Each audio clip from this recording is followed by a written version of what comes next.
Yohimbine is often promoted as a natural aphrodisiac, fat-burning aid, or performance enhancer, but its physiological effects are far from benign. Derived from the bark of the poisonous dahlia yohimbe tree, this compound acts as a potent alpha-2 adrenergic receptor antagonist, meaning it significantly alters the body's sympathetic nervous system, which governs the fight-or-flight response. While that mechanism may seem helpful for boosting energy or libido, it also carries profound cardiovascular risks. Even in healthy individuals, yohimbine can cause rapid spikes in blood pressure, heart rate, and catecholamine levels, triggering dangerous, sometimes life-threatening, cardiac events. One of the most alarming aspects of yohimbine is its ability to produce a sudden and intense physiological stress response.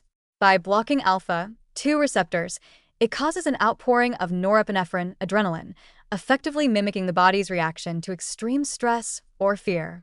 This can lead to dramatic increases in heart rate, tachycardia, elevated blood pressure, hypertension, and increased myocardial oxygen demand. For someone with undiagnosed heart disease, arrhythmia, or even just a high normal blood pressure baseline, this artificial surge can provoke serious cardiovascular outcomes, including heart palpitations, angina, or arrhythmic episodes. In severe cases, yohimbine has been linked to seizures, hypertensive crisis, myocardial infarction, heart attack, and ventricular arrhythmias. These are not speculative risks. Emergency departments have documented cases of young, otherwise healthy people experiencing cardiac complications after taking over-the-counter yohimbine supplements.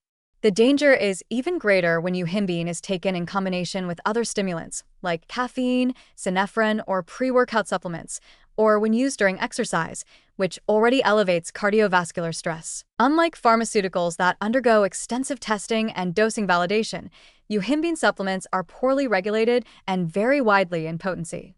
In fact, studies have found that many yohimbine-labeled products on the market either dramatically overstate or understate their actual content.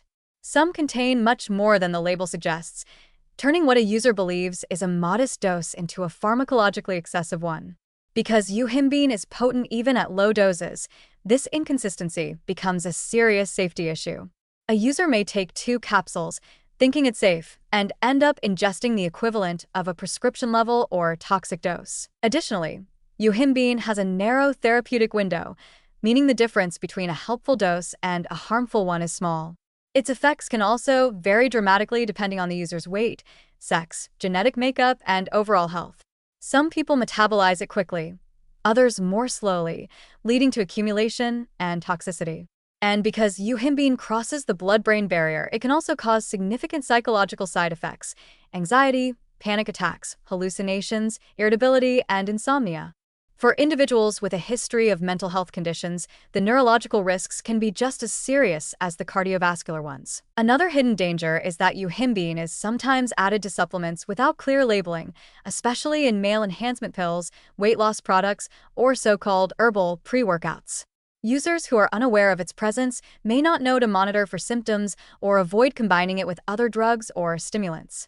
In particular, yohimbine can dangerously interact with antidepressants, especially SSRIs and MALIs, blood pressure medications, and stimulants, increasing the risk of hypertensive crises, serotonin syndrome, or cardiac overload. The misconception that yohimbine is safe because it's plant-derived or herbal contributes to its misuse.